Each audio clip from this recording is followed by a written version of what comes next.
আচ্ছা, ছেলেটা দেখতে কেমন হবে? দাঁড়া, আমি দেখে আসছি। কি রে, কি হয়েছে?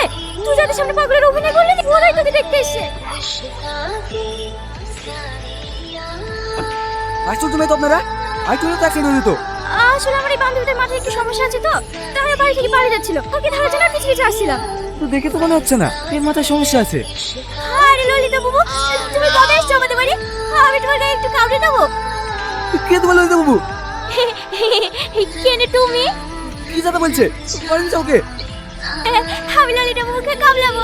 আমি ললিতা বাবু। এখন কি করবো? আমি কি করে বলবো? তুই থাক, আমি বাড়ি যাই। তোর জন্য তো আমি পাগল সাজলাম, তুই আমাকে এখন একা রেখে বাড়ি চলে যাবি? কিছু একটা কর না প্লিজ। মাহি, মায়াকে লিয়ে আয় মা। এত বড় করে ঘুমটা দিলে মুখটা দেখবি কি করি? ঘুমটা তুলো মা।